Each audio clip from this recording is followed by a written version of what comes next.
2 or 3 weeks in, all of my arthritis went away completely. It was amazing. Yeah, the panic attacks stopped, and I didn't need the white noise maker at night. I needed that noise to sleep. Now I don't. I'm no longer controlled by food. My depression is gone.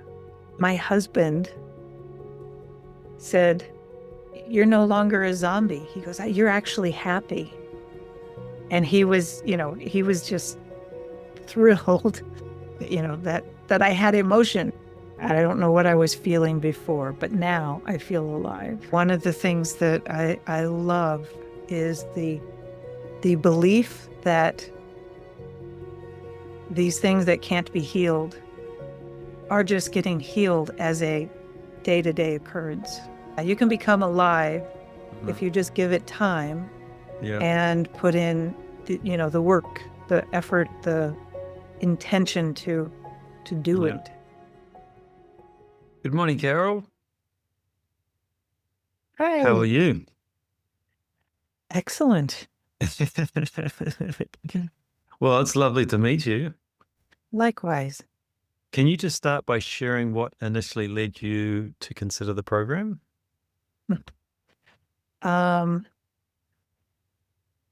The interview that Malia did on Homestead Hell. Yes. Yeah. I can't remember. Looks like my internet's kind of spotty, so I apologize. That's okay. I watched that interview, and my entire body said, "You have to do this." It was a visceral feeling. And I've been on the healing process for so at 15 years now. And as I keep getting into that, more and more layers come through, and I listen more and more to my body. And when I had, a friend of mine has a saying she uses, if it's not an emphatic yes, it's an absolute no. And I have worked on following that because I've been a people pleaser for so long.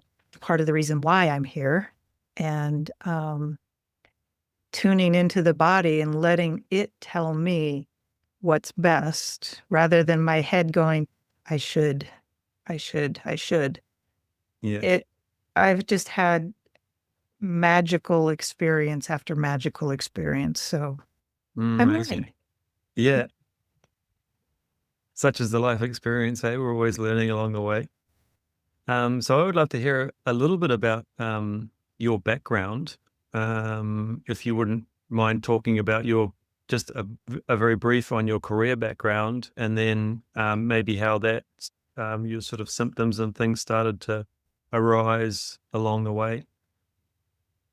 Well, to start with, this program, the intake form, it really brought to my awareness that trauma happened at birth and multiple times.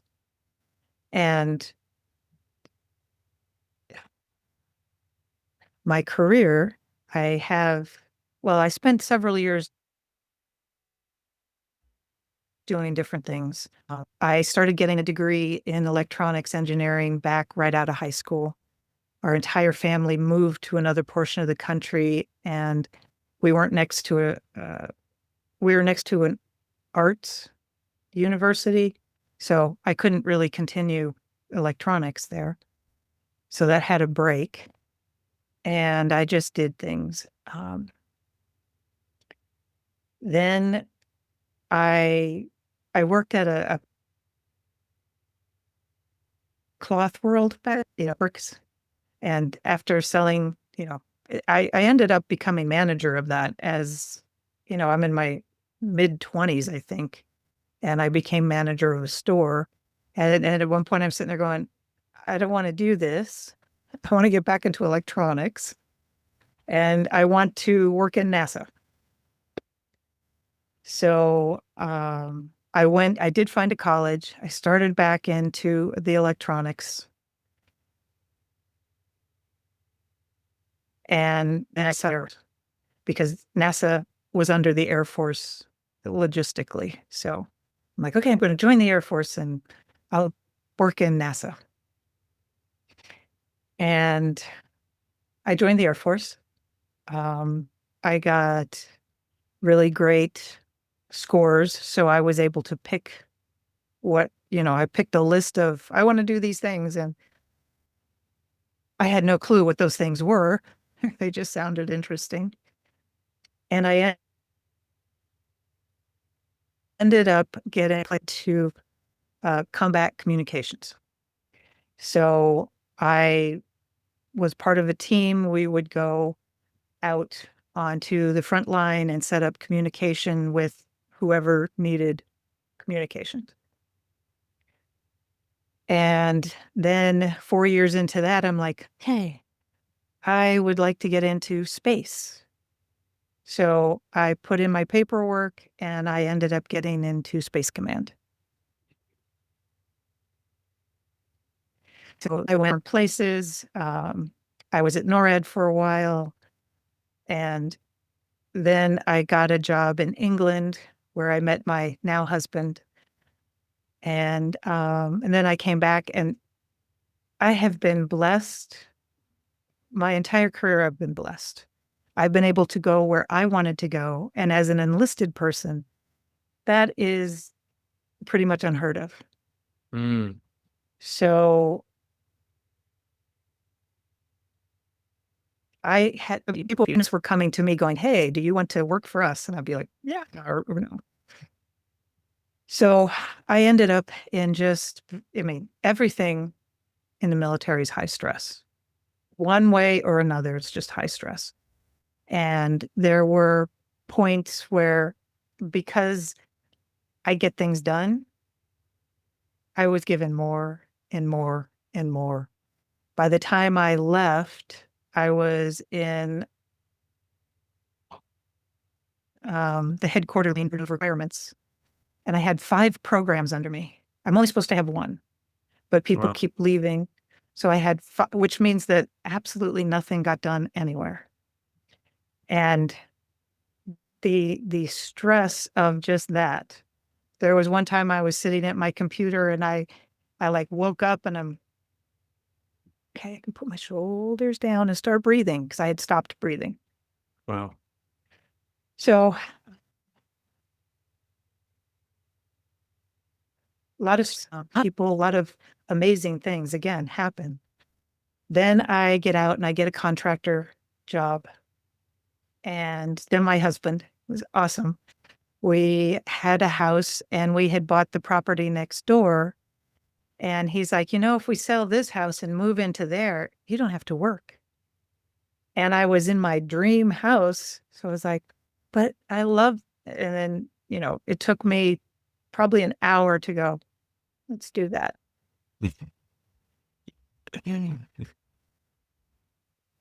So I went into a 1970 trailer and it just, it was perfect. Amazing. So you cut out there a little bit. You moved into a trailer and then you moved into the home, sold the other one that you were not working. No, I was in my dream home and then we sold that and moved into the trailer that was on the property next to us. Okay. So from a nice house to a 1970 trailer. Yeah. And then I started this. I had started a equine gestalt coaching business. So I had horses, and the idea was to help people learn to trust themselves, learn, whatever. mm-hmm. So then it's one of those things where I believe each person's life has a purpose, has a path, has something that you sign up for, I guess is the best thing to say. I sign up to do this. And if If you're trying to go some other way, there's no energy behind it. It fizzles, it dies, it just never gets started. So my equine coaching business, I mean, I got the arena built, I had all the horses, I had the certification. I mean, I had all this stuff. And I think I had one client. Mm. So I'm like, okay, I'm not supposed to be here. So, no, it took me a long time to let go of that because yeah, I believed I was supposed to be there. But Carol, is there any way that we can improve the internet connection? It keeps cutting out and we keep freezing. good question. I can do this. I don't think it's going to do much, but You uh, don't have a data, you can't do through data on your mobile or anything like that? no, this is Okay. through an internet and a point-to-point broadband. No, Okay. if I mean, if it comes, it goes. Sometimes No, it's I think we'll be okay. It's sort of, it just pauses you and then it speeds up. So we kind of get most of the gist of what you're saying, but it's about every minute it sort of slows down a bit. But that's okay. it's No, we can continue. So you had sort of one client through that business, and yeah, I would love to progress and learn when your symptoms really started to arise and when the health things started coming in. my symptoms have always been around. I just normalized them and never really considered myself ill. It's just I just can't do these different things. Um, I learned techniques for when I was in the military and I had to brief the generals that I could just calm myself enough to get through that and, just breathing, doing a lot of breathing and different techniques. Mhm. So, so I've never been like bedridden or anything in that direction.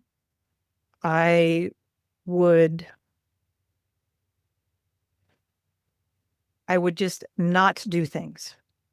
My life just got smaller and smaller, kind of. Um, but I would never really focus on the symptoms. Mm. So I think that's one reason I wish, you know, I probably could have. I had a spiritual awakening back in 2010-ish. And that's when it started dawning on me that things things weren't as I thought they were. And I started healing. And then the horses brought all kinds of healing. And then I just kept getting into different things that, would give this piece of healing and give that. And it just, it would move the needle, but it wouldn't really get me far. Mm. So you'd come across things that sort of, there was some awareness there and you would learn some things and you would feel like in some areas you're improving, but still overall your life was kind of shrinking a little in terms of, you know, your connections and your sort of energy and ability to interact with the world and the people around you. What were your symptoms like when you first joined the program? What sort of symptoms did you have? I see that you're experiencing sort of migraines and sleeping was an issue. What were some of the other things that were going on? So when I left the military, I had asthma, migraines. Um, there were a couple instances of um, I think it's POTS where you just like basically like pass out while standing up, Yeah, like a vertigo as well. if I'm correct. Yeah. Oh yeah. I had vertigo for years, years. Matter of Mm. fact, I had one doctor say, well, you're never going to fly a plane. And I'm like, that's good. I never wanted to. You had like burning in your mouth as well. Yes. And it was interesting because I had gone carnivore a year before the program. And my husband just like, he just changed and I felt better. And one thing that I've always been is overweight. And that's always, no matter what I did, I could not maintain a healthy body weight. Mm. So I went carnivore and was like, okay, I'm going to lose weight. Yay. And I lost 10 pounds in a year. He was like, okay, that's okay. Something more is going on. And through this process of being carnivore, my mouth, my entire mouth started burning. And I know there's, your body does, there's changes. So this will Your probably entire go, started burning, did you say? yeah, the During the entire carnival? mouth. Mm, okay. Yeah. After about 6 months of carnivore, the entire mouth was burning. And after a month of that, I'm like, okay, well, this isn't going away. So I started looking into it. And because I had never heard of anything like this happening. So just, Dr. Google. And I found, that people were deficient in B vitamins. That was one of the things that it could be. I'm like, oh,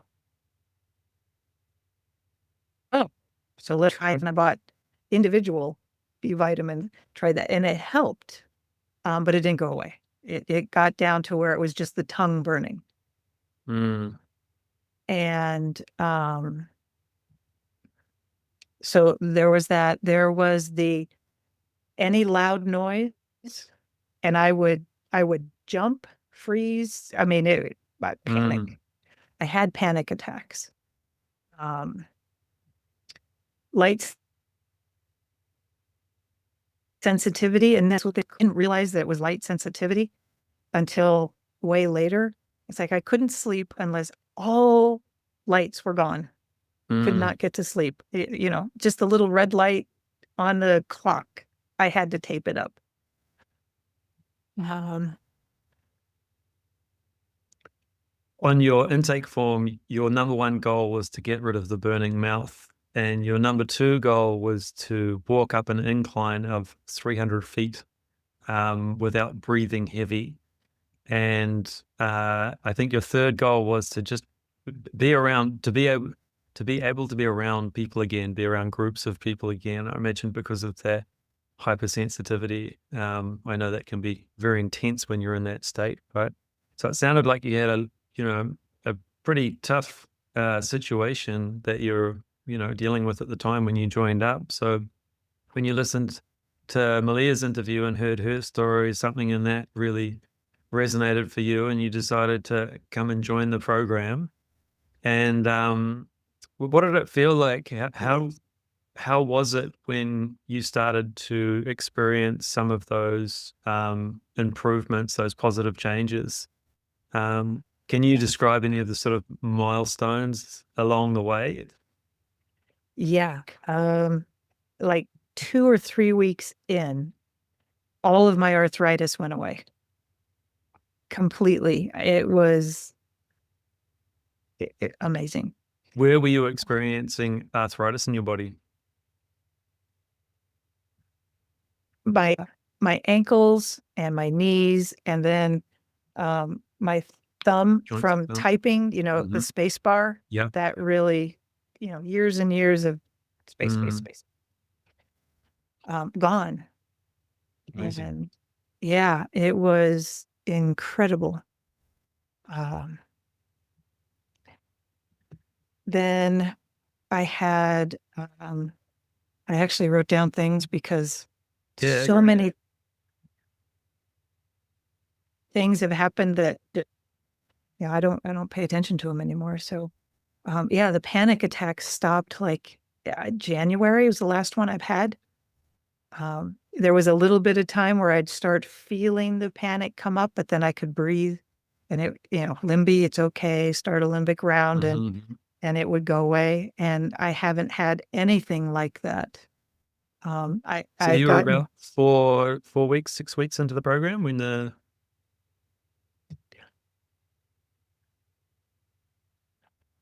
yeah, well, November, I didn't start the diet. I started the program basically beginning November. And then the diet didn't start till December because I wasn't home. So I wasn't able to start the diet. okay, And then mid-January, yeah, the and it panic kickstarted. attacks stopped. So Amazing. yeah.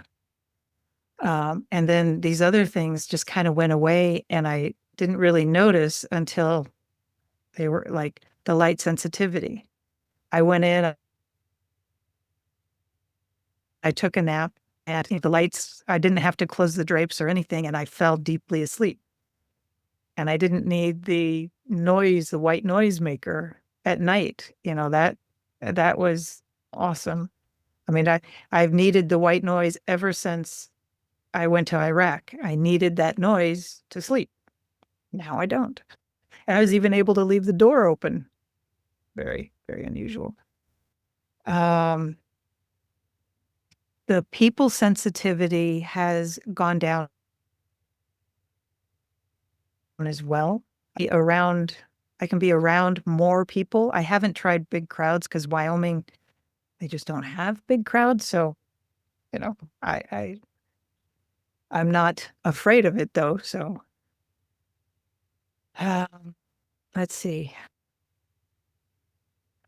Uh, Another thing that was huge was I'm no longer controlled by food. Mhm. My entire life, it was comfort food. I'd see something and it would be like, oh, I must have. And it is gone completely. Mhm.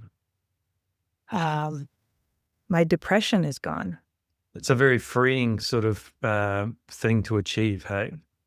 Oh, We yeah. that sort of compulsion in your life, and then all of a sudden you're free of that, the grapple of something like that. Yeah. Mm. Yeah. Cause I mean, as long as I can remember that, Mm. um, another thing that was surprising was my skin was amazing. I just Mm. remember, going, oh my goodness, who knew skin could be like this? Yeah, right. Yeah, Unexpected. yeah. Did you mention before that depression? Yes. Depression. You had depression as well. Yeah. Yes. I, I had, w- uh, uh, yeah, I had depression. I'm going to say severe. Part of me wants to Mhm. say, no, it wasn't severe, but Yeah. it was very severe. There was, it was illogical, and there was always a piece of me this piece of me that was like, okay, this it like an observer going, okay, you are, the dark thoughts that you're having, don't act on them. So Yeah. there's always been that. Yeah. But I mean, there were so many times where I'm just like, why continue? Mm. Mm. It just, it was not, it was not pleasant. Yeah. And had you experienced that for a long period of your life? Um, a, I'm going to say a good period. So 2007 to Iraq. And I remember having a conversation with my husband at some point saying, if if my back continues like this, I just don't want to live. Mm. Just, because I was having just, it was just pain. And I, it's like, I'm done. I don't Mm. want to, Yeah. this is just insane. Why? Um, that did eventually, once the stress went away, um, it got better, but it never went away for a long time, I should say. Mm. And um, And then he's very sweet. He when I was in Iraq, he bought one of those. It's like they use it in physical therapy. You lay on it and it has a roller that goes back and forth.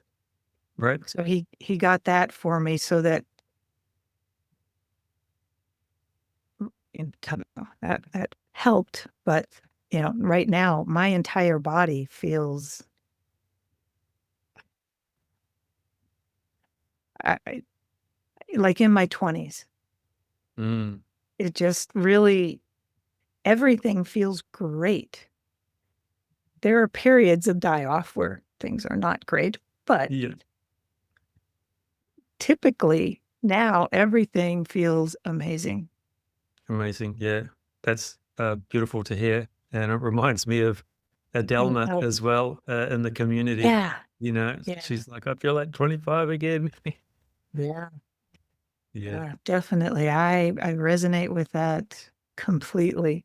So the back pain alleviated. Hmm. Yeah, Yeah. it is gone. Um, I also had a Atlas checkout and Yep. it was 4 degrees off. Hmm. So that caused issues in the process of being repaired, I mean, Yep. so that's cool. Yep. Uh, my husband said this was maybe like a few months ago. So maybe 4 months in, maybe five, somewhere around in there. He's like, You're no longer a zombie. He goes, You're actually happy. And he was just thrilled, that I had emotion. He goes, You've just been like for some. And now I can see that you are actually feeling happy. Hmm. And you feel that? You feel more joy in your life? I do. Yeah. And I even hit another level just last week. He was saying, he goes, I noticed you're not as serious. I've always been serious. Just that's who I was, serious. Yes. Just got to get it done. Being with the flow. I even found Amazing. myself dancing. Really? Yeah. Beautiful. Isn't it amazing how I think some of the things that, wasn't on my radar when I was getting better is sort of the gut and the psychology thing, right? It's the body and how the body's operating all ties into the mind. I think sometimes we think it's like almost just a mind virus or something like that. We don't realize that it's all tied into the body, and when the body can operate well, then everything else changes. The way in which you can kind of perceive the world and the chemistry all changes, so you can start to feel those good hormones again, and your whole life experience starts to change quite dramatically. Yes, Yeah. completely. I feel alive. Yeah. And I don't know what I was feeling before, but now I feel alive. I get goosebumps when you're telling me that, because I remember the state, and I've said this a few times, but the state I was in was one of chronic fatigue all the time, and just kind of a heavy, it felt dense. Everything felt quite dense and heavy, And as the body started to improve and doing some of the mind techniques and things like that, everything just become a little bit lighter, a little bit easier to deal with. Nothing triggered me like it may have triggered me in the past or something like that, just whole, yeah, a vibration starts to change and your experience of life just starts to change.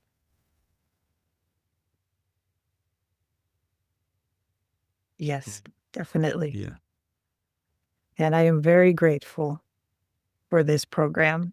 Um, Very grateful that you started it, that it's operating the way it is. It's beautiful.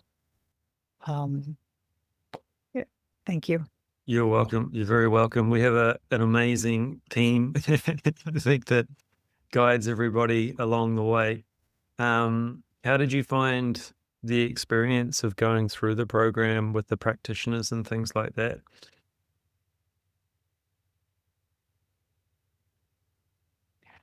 I loved it. Well, I still love it. I participate. And what I love is how everyone who is guiding us has been there, done that. And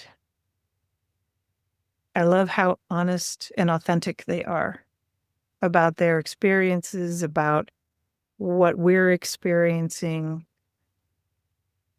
It's a very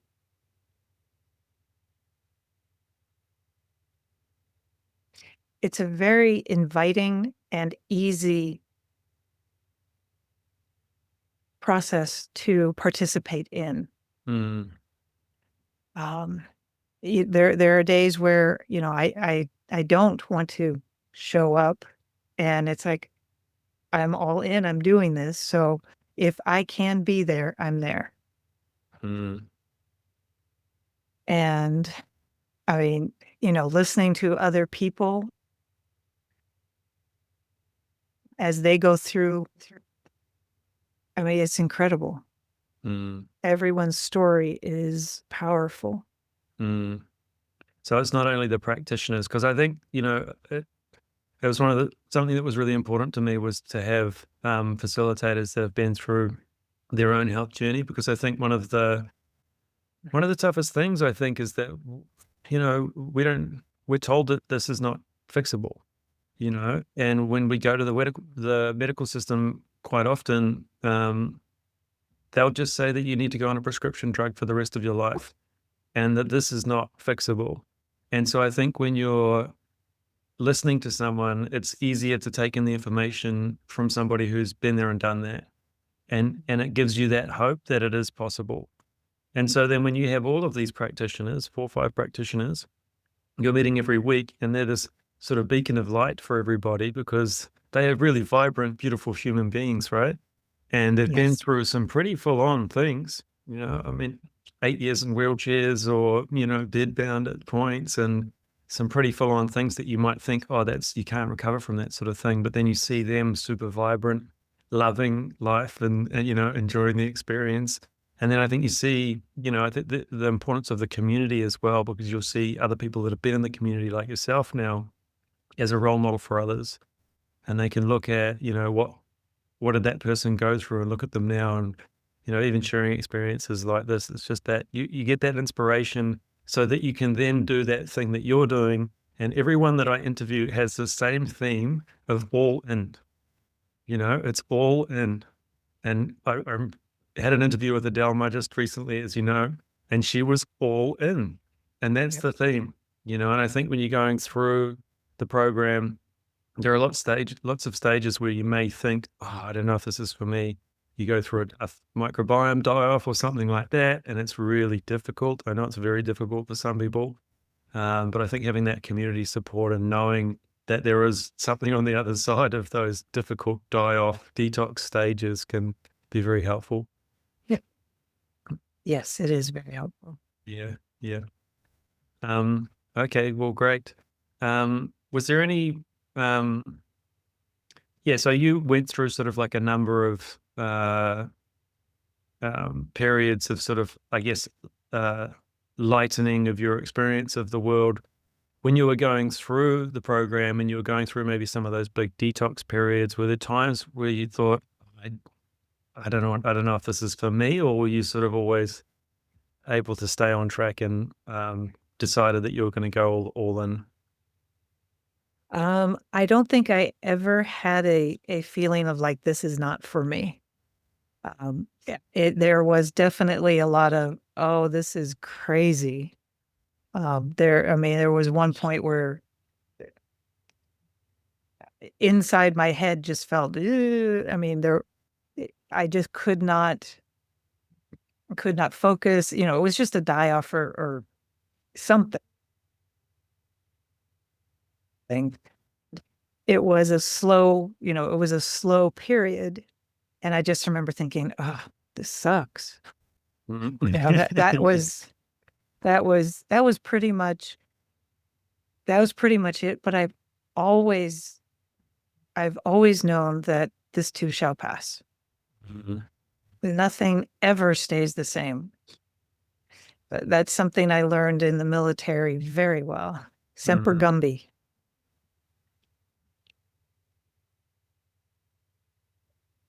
So, Yeah, yeah. I think that's a really important one. And I think as well, when you understand what's actually going on in the body. So when you're going through those tough phases, that you know what's going on. I've told the story a few times as well, but I had a huge oxalate rash that would come up on my arm and it would bubble up, and I'm kind of like, what's going on? But when I learned that's an oxalate, rash, and it's bleeding my body and my body's healing, then all of a sudden you look at it in a different way. And maybe it's painful, maybe it's itchy, maybe you don't feel so well, but at least you know your body's working for you, right? You, yes. you learn that your body's always working for you. And then when you give it the right tools and take away the things that are not helping you and just allowing the body to heal, then I think it's a little bit easier through those phases of die off and detox and all that sort of thing as well. Yeah. Yes, definitely. And I love all the information, just the videos on, I am really working on embracing organs, and I'm really working on it. Yeah. Organ meats. Yeah. Yeah. Yeah. Yeah. It helps so much to know what they do. Yeah. Yeah. Throughout the program, we have sort of like very short explanation videos, and some of them, are up to an hour, but, try and keep them shorter and informative. How did you find that process along the way? Were you listening to a lot of the videos, or would you mostly just participate in the practitioner calls and sort of listen in there, or? Both. When I first started, I was doing both very much. Um, Now I do more of the live calls, and then I go back, I'll catch up on the few videos that I haven't seen yet. And I've recently been thinking, I did it once before where I started over again, and I was so surprised at the second time around how different I was different, so the information was different. Mm.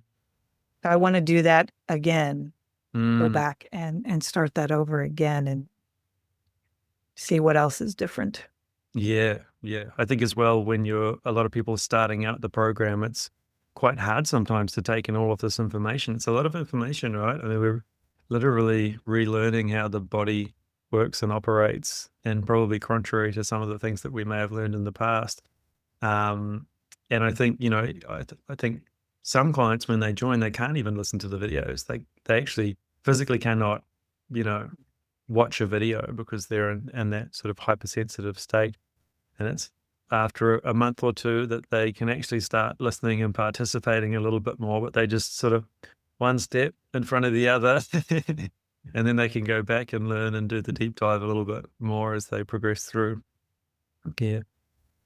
Yep. Um, so I would love to know, considering your transformation that you've experienced, what message of hope and encouragement would you like to convey to others that maybe sort of in a similar situation that you were in those earlier days? Well, I would say that absolutely anything is possible if you really believe it is, which is one of the things that I love is the belief that these things that can't be healed are just getting healed as a day-to-day occurrence. Mm. So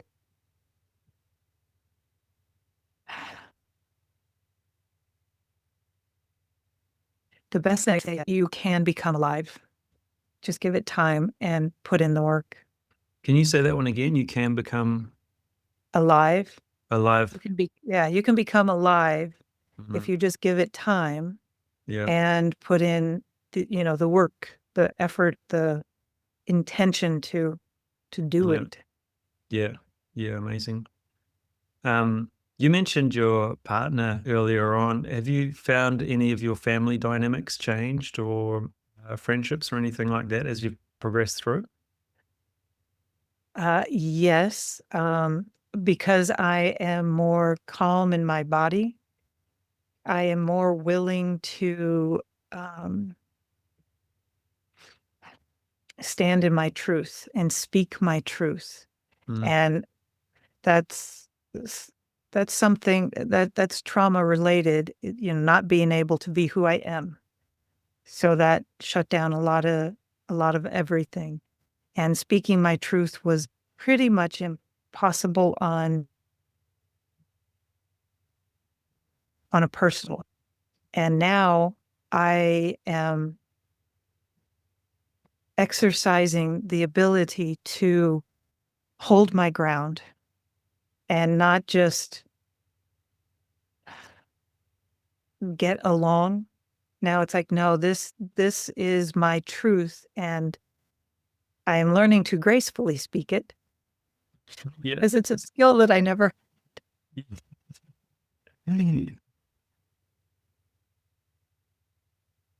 So, but yeah, that's changed.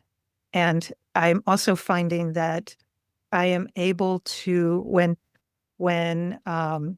grandkids are, not feeling, if they're upset or angry or whatever, I am calm and I don't go to the space of I need to fix this so they calm down so that I can calm down. I'm calm. I am able to allow them to have their,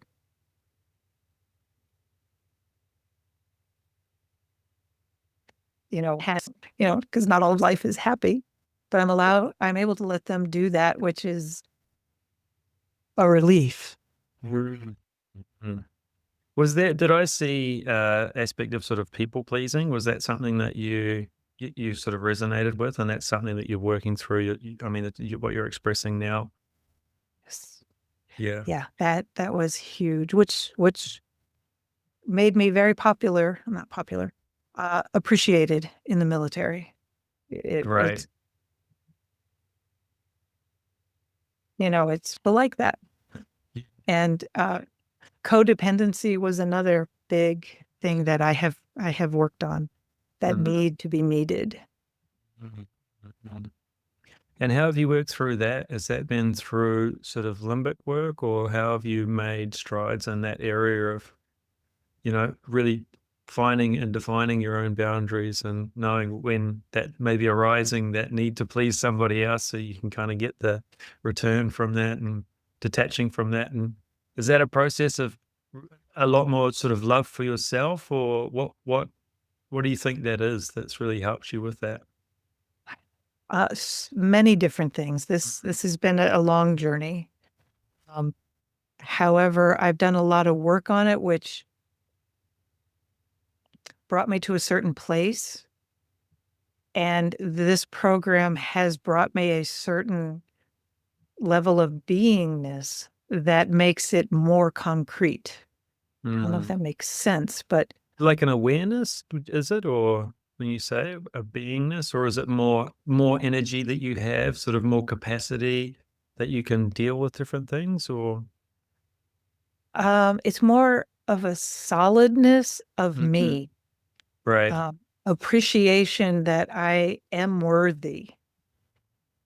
Because I spend close to 4 hours a day going through the different things that, the meditations and the gratitude journals and all these different things. And I have never put that amount of time into myself Mm. until now, Mm. until this program. And this program, this time that I'm dedicating to me has really solidified who I am. Mm. If that it's a hard thing to put my finger on. It's kind of like filling up your own cup, Yes. so you're not looking for external, sources of water to fill the cup up kind of thing. and you Exactly. come to a grounded sense of you and a grounded sense of being there, present, without needing these external things. And I think when you come from that, it's a more solid place, right? You feel more grounded, and you Yeah. don't need these external things. And probably that combined with the awareness of maybe some of the old habits and traits that would go seeking for that acknowledgement or love from others, it's not like really needed anymore. And so then Yeah. you're working out, okay, what's the healthy relationship to develop with this individual or that individual? Because we have so many different relationships that you've got to then start to re-navigate, because you're really like a new person. You're a different Yes. person. Yeah. Yeah. I think that may be one of the aspects of feeling alive, Mm. like I'd never have before, because now it's Sorry, we just cut out there. Yeah. yeah. That feeling of being, and now you said that feeling of being, and now how does it feel? Yeah. So the whole sense of feeling alive, Mm. of being, actually feeling alive is now it's a full me as Mm. opposed Yeah. to a partial me that's Right. alive. Yeah. Yeah. I hear you. Beautiful. It's beautiful. Okay. Well, yeah, thank you so much for your time and sharing with us. And again, for the way in which you've shown up in the community and inspired so many of our community participants. Is there any last thoughts that you'd like to share, message of hope, or anything that we haven't touched on that you think would be nice to talk about or express that may help somebody? Um, well, something that, well, just a thought. Uh, there, there is in this process what I got to let go of, and I don't know if that's common amongst everyone, but I imagine if you change, there is some form of grief that is for the past, even though it doesn't make sense, and that would be interesting. I don't know. It'd be interesting to explore. I just missed the bit you said to let go of. Oh, just the grief of being something, of letting go the Mm. old me or the old, just that process of grief as I Mm. change. That Yeah. is, There's a process that you go through as you're changing into the new you, the new character, and there's actually a letting go that's required as you go through that process. And sometimes there's grieving that needs to happen as you go through the letting go. yeah, Mm. Mm. And so, to people maybe going through that process, what would be the message for them?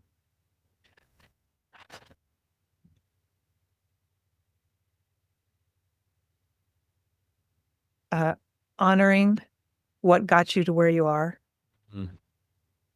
is going to allow you to let go and move forward. Mm. Mm. Mm.